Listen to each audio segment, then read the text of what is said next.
Hello and welcome to the No Holds Barred Witchcraft podcast, a podcast for witches, occultists, and other magical practitioners that know their way around a broomstick. They know which end points up and which end points down.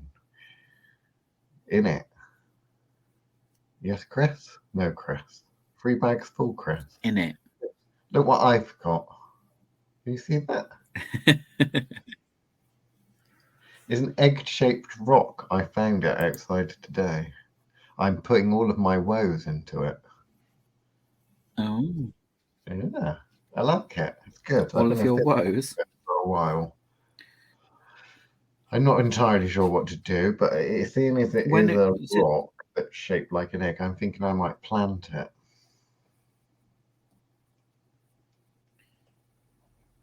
Plant it? Yeah, plant it. Plant it in someone's skull. And say that sounds more like you. Right then, my drearist. So, there's this concept called red pilling. I believe it came from like The Matrix, which was a really, really famous like trilogy of films of that, where the Morpheus and that hold these two pills in his hand. There's a red pill and a blue pill. And he says, you can take the red pill and find out what's really going on. Some home truths, mega edition. Or you can take the blue pill and just carry on what you're doing. He said that to Neo, I believe it was, the one, Yeah. Yeah. Neo was learning, he'd been spending his time in the fake magical world, learning the Wicca and the like. And he finally was given the opportunity to take the red pill. If he takes the red pill, he finds out about all the real magic and gets to know the real magical practitioners. If he takes the blue pill, he can carry on reading shit Llewellyn books for the rest of his life and lighting incense cones and candles to, plastic statues from Nemesis now. Yeah? Do you know which pill Neo took? Can you remember? Obviously, you took the red pill, Liam. You took the red pill. But what does it mean to take the red pill? Because in the Matrix movies, he actually physically ate a red pill, even though he was in basically like a game that was a little bit more sophisticated than that Harry Potter game you're now addicted to. And it was some sort of tracer or something like that. I don't really know the technical details of it, but from what I remember of the film. But basically, the red pill is it is a magical thing, isn't it? This idea of red pilling is not just a realization, mental clarity, and an epiphany, is it? It is an actual magical thing that certain people, I think, use maliciously, Mr. Chris.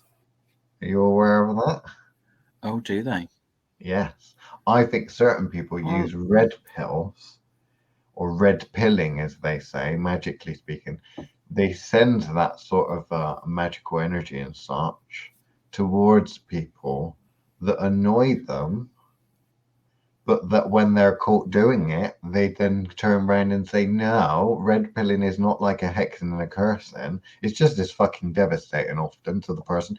But overall, it's good for the person because it means that they are now aware of the problems with their magical practice and such. It's like forcing someone to evolve, and that, isn't it? Which ideally, like this like a idea Saturn of return. evolution, and that's apparently a good thing, isn't it? So, why wouldn't you want to evolve? Well, I'll tell you why. It's because it's really fucking painful. And it's supposed to take a while. But forcing some sort of spiritual revolution, forcing some sort of spiritual evolution, it sounds like growing pains times a million, yes? Yeah. Would you ever red pill someone, either on purpose or accidentally, or if they asked you to? Would you do it? I have red pilled people. Oh. What, did they ask you to do it, or was it just like a, here you go, have some No, of that? I'd never use it as a punishment. I would. Believe it or not. So why did you use it? What happened? Give us a story. We like stories. Come on. Put down your doodling So or whatever you're doing and do the podcast now. Come on. like that means I focus any less, Liam. I was doing some very important math actually. Oh. Well, at least you weren't doing the sewing machine because that's fucking noisy. No, I've resisted the urge, although I have cut lots and lots of parts of folksies here for you. Oh, new folksy designs, isn't it? So they will all be sewed later. This is a limited edition. I hope you liked this. I hope you liked the solar one because I was very happy with the solar one. I liked the ESP card one. I think that came out really well. Oh, the favorite. The divination one. Yeah, that's my favorite so far. This one. Yeah, that one. The listeners can't He's see very it, cute. but you have to use their imagination, and it's fine. We've just leaked a potential new range of products that they haven't heard about yet. So you know they're going to all be chit-chatting about it now because we haven't actually said what it is. So yeah, so red pilling, I've done it. I've done it a few times, which is very different, like you said, to my instant karma spell, which is a favourite of mine.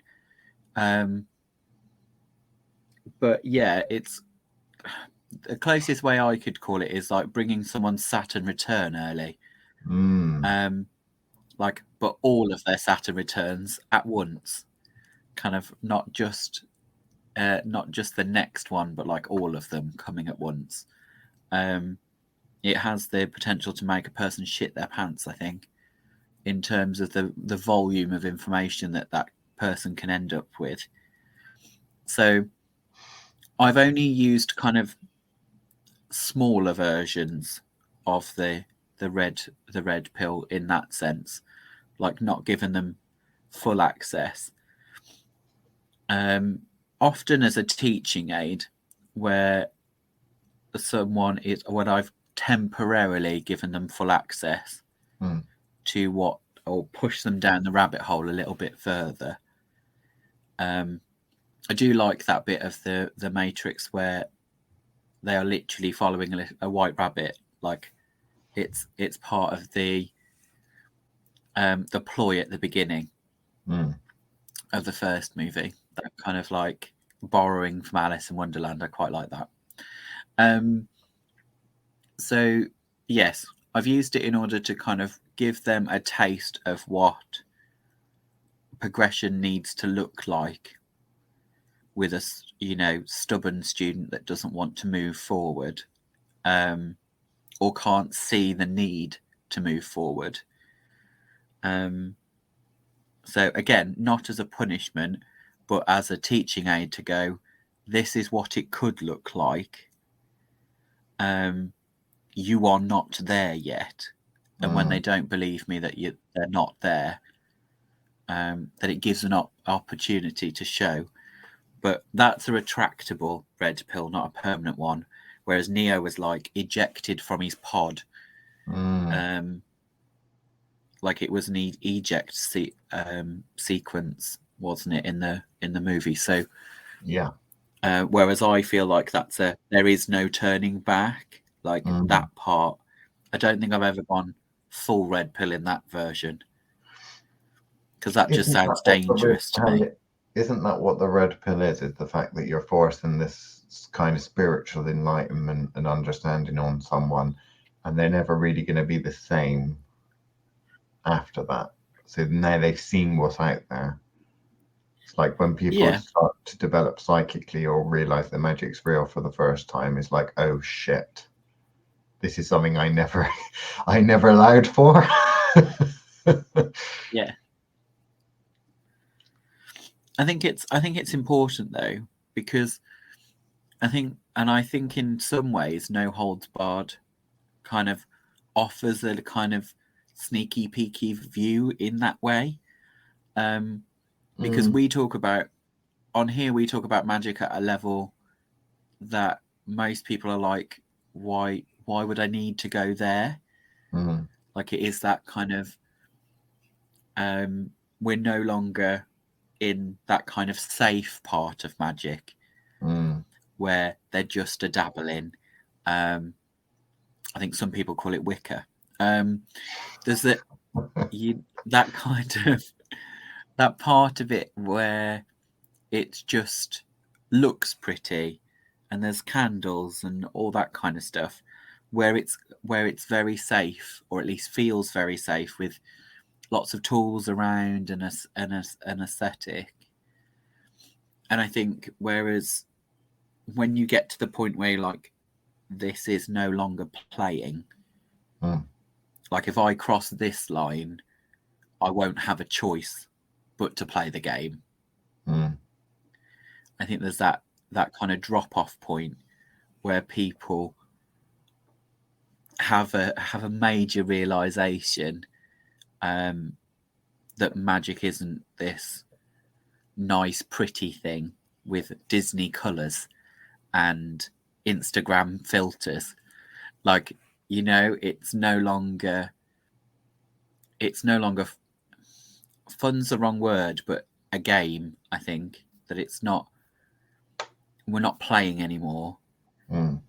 You fuck this up, there's some serious consequence. That's kind of the red pill point for me, I think. Well, there's a lot of little what they call baby witches in it. Baby witches that are basically playing in a sandbox, and that sandbox might be a nice experience for them, or it might be the sort of sandbox where wild animals and cats and dogs and that have gone and done a pee-pee in or a poo in, and they've just dug it up and smeared their hands in it, which ultimately means they've been put in this little sandbox because it's supposed to be safe, but actually the universe isn't quite that safe. And when they find that there's a nasty surprise for them, they're really very much out of their depth, and it requires a spirit or a deity or a magical practitioner like Mummy and Daddy to come along with the wet wipes and clean them up. Otherwise, they touch the bad things, they can go blind, Mr. Chris, can't they? And what we like to do is we like to force people or give them the opportunity to leave that sandbox and to go and play on the big metal climbing frame with the big kids. But not only that, we also give them spanners, because the big metal climbing frame that is the universe, multiple universes, they've got the spanners to undo the nuts. I mean, what could possibly go wrong? Yeah, it does often feel like we're giving us you know, a spanner kit to a 5-year-old, I must admit. But that's where the fun is, isn't it? Well, it is for us. I don't know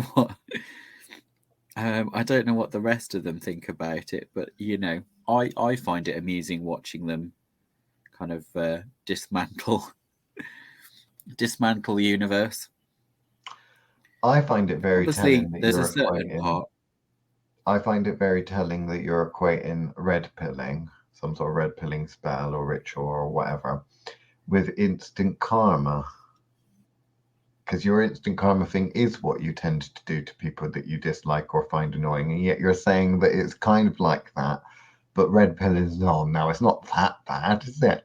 Not that bad. I mean, forced spiritual awakening, that sounds fun. Stepping on a rake and getting hit in the nose with it, that not so fun. But you are equating the two together, I know, because this is recorded. You can play it back and listen. So you want to really rethink about that, because it could potentially be a painful. Well, is red pilling ever not a painful experience in some way, shape, or form? No, it's always going to be some kind of painful. I don't know. I feel like red pilling can't ever really be done, or at least I don't feel it should be done as a punishment. Like, I feel like doing it as a punishment is in a lot of ways neglectful, not of the individual. What I mean is, as somebody who has practice to a certain level and is at that point of practice,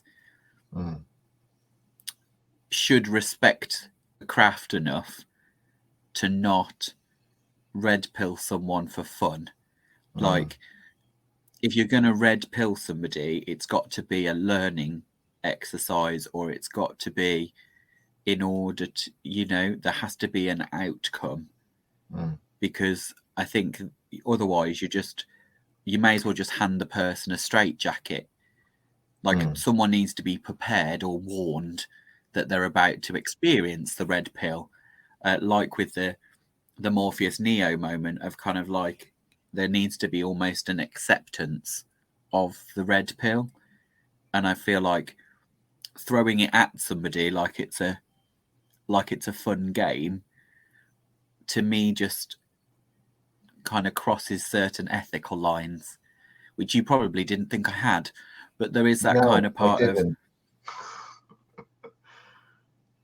I think it has the real potential to be a really good teaching aid for the necessary individual, because you are changing that person forever. Like I said, even with the kind of step back, which is what I'm talking about, which is like a retractable red pill. They've still experienced it. They're just not holding on to the drama that will come with, and the carnage that will come with. Whereas, so to me, it's kind of like, rather than the red pill, it's probably a red 3D glasses, where they're suddenly seeing what's possible for a short amount of time. Whereas, like when you look at the your red pill, I don't think there is a microscope. coming back from what. You look at bed sheets under a microscope and you see the bed bugs, but then at the same time you just take the microscope away and you can just go back to thinking that those bugs aren't really there, chewing on you at night. Hello to everyone that's listening to us as they're going to bed. I know some of them do like to drift off to sleep. They'll probably be asleep by now, to be fair. As the bed bugs gnaw at them. Ooh, I feel itchy just thinking about it. So this is interesting. Chris has found some morals and ethics from somewhere. I don't know where he borrowed or acquired them from. Why is it so bad to red pill people? I mean, if you've got some ceremony magician called Sebastian, let's say, and he's thinks he's all special and that, and he's saying, I'm the bestest magical practitioner all around. You don't know nothing, you witches. Would you not be inclined to say, oh, you think you know everything? Well, do you know this? And open up something? How would you deal with that? Would you just walk away? You don't seem like the walk away type. It's one of those initiatory processes, and I feel like handing someone a red pill isn't something you hand and walk away. Like, I feel there's almost contract involved, because it's that kind of bigger work that I don't think you can just kind of hand it off and walk away. You've got to at least observe. Well, yeah, because that's the whether fun or not you part, get involved is a different matter. That but you've got to stay. You've got to stay and watch. And I don't feel like you couldn't stay and watch. I don't think you'd get a choice. I feel like that's a two-person choice there. The person handing it and the person taking it are kind of bound in that until it's played its way out. Well, it takes two to tango, as they say. I mean, why wouldn't you want to stick around to enjoy the downfall and spiraling of the person? I mean, if you cared about the person, then you wouldn't want to watch it, would you? But at the same time, you'd feel obligated to guide them through the process. But if you dislike them, I don't know, Chris. I mean, I know it was your birthday a couple of days ago, but are you starting to get soft in your old age? Is that what's going on? Because you've done some I'm not getting soft. I've done some hideously terrible things, but I'd rather I think those are slightly more humane than handing someone a red pill. Why? Because of the And hideous things that you've obviously, done, they don't ever get out of. Whereas red pilling, they get something at the light at the end of the tunnel. That's like, a reward. yeah, but some you of the just fuck worst people things up. I've done. Some of the worst things I've done, though, they wouldn't necessarily be aware of. And I'm just enjoying the carnage from afar. Whereas it's one of those things like I often say, killing someone's a little bit too simple. You're just making them stand out a turn until they come back again. Like, there is very little kind of carnage to occur with that. Whereas, cursing someone's entire bloodline, there's lots of carnage to watch, but they wouldn't necessarily be aware of it. Because let's face it, we don't all stand there like Maleficent and announce the spell to the person we're cursing. We do the cursing and the effect is felt. It's not, on your 16th birthday, you will prick your finger on a spinning wheel. Like, we don't vocalize spells like they do in, fantasy and fairy tales. I think we should more, though. We should do that more. To the person. Much more fun. So, well, yeah, one of my favourite movies is Practical Magic. And the little moment where she goes, I hope you get chicken pox, pointing her finger. Like, those kind of instantaneous magics are entertaining. Particularly when you don't have to verbalize it and they still know you've done it. Those are my favourites.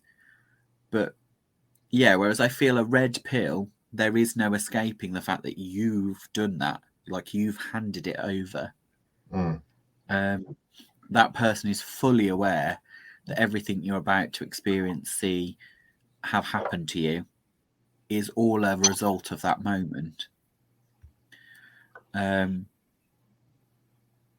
But why? Why do you not think it's the same? Or are you just playing devil's advocate?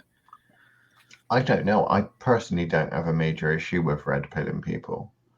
I find it quite amusing because they get something out of it. Right. I mean, it's forcing a terrible but yet necessary and useful lesson upon someone. It's like giving someone enough rope to hang themselves. And that's the example I give with the Sebastian thing. That's the sort of person that I would do it to. Person that's kind of like all uppity, up themselves and all that. And you're kind of like, oh, right, you claim to be able to be the greatest magician in the history of the world. Just here we fucking go. New Solomon. Deal with this. It's putting someone to the test, surely. But with regard to the cursing, that I think cursing is definitely one of those things which you're either doing it that you don't want them to know it was you, in which case you do it behind their back, or if you do want, because I think there's a place for doing it to their faces and such. I am one of those people that's done that before. I do wonder if, because Nan always used to say, don't point, it's rude to point. She'd get very funny if you pointed at her. Do you think she was scared that I was a cursing her under my breath or something? Well, I think that's where a lot of the hysteria comes from around magic. The superstition that occurs is down to that sort of behaviour, of which in some ways I really love, because to me that actually shows a better understanding of direction of magic than waving a wand does. So that kind of, in some ways, Gran has got more magical knowledge than your basic first degree Wiccan. She got her guard up because I pointed at her. So, you know? Yeah, let your vodka run dry, I said as I pointed at her. She was deeply offended. I was like, I don't mind a dry martini. But I don't want my vodka to get any drier.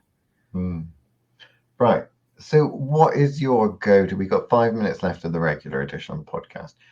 Do you have a go-to method for red pilling? And is there such a thing as a go-to method for red pilling? because it sounds like an interesting practice.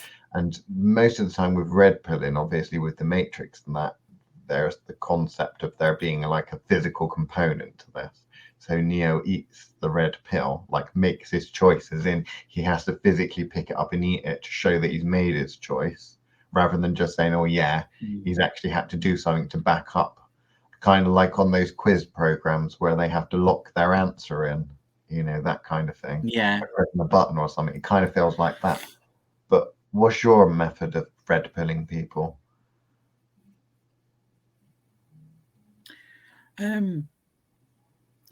I'm obviously being the faustiest witch of them all. I still quite like a handshake. Is that a gay Like an handshake actual- or a normal straight person handshake? No, a normal business-like handshake. Okay, because you don't just give those out to As in- anyone, do you? No, The I'm more of a hugger generally, as you know. So there's nothing quite as formal as a handshake. I feel like there's more formality in a handshake than there is in signing on a dotted line. I don't know why that is, but that kind of like, that's an agreement, is quite physical, is probably the reason. As compared to the kind of like the signing, I don't feel like you can, I don't know, almost fake a handshake, like, because for two people to actually have touched hands, like especially in the post-COVID world, where nobody likes a handshake. Yeah. Like, and obviously, you know, I work with students, so theirs is all fist bumps. It's all about respect. So, like, I do fist bumps with clients, but only if they've earned them. I don't do them every end of every session, but if they've earned them, I'll give them a fist bump. Okay. Even to like 70-year-old ladies, I'll do it. Whereas I feel like a handshake is, in my world, used so very rarely that there must be a reason behind the handshake. Then my nan always said that you should never trust a man with soft hands and a weak handshake. Would you agree with that? Probably, because most of them are paedophiles, aren't they? I don't know. I don't know about the soft hands thing. I can kind of understand it, but I don't know. I always feel like if you've got a handshake with a guy, if you do a handshake with a guy, and it's a weak handshake, it makes me suspicious. I don't know whether that's a thing or whether that's just because she used to say that, but I don't. It might be just because I have very soft hands. I wouldn't say that I have a weak handshake, though.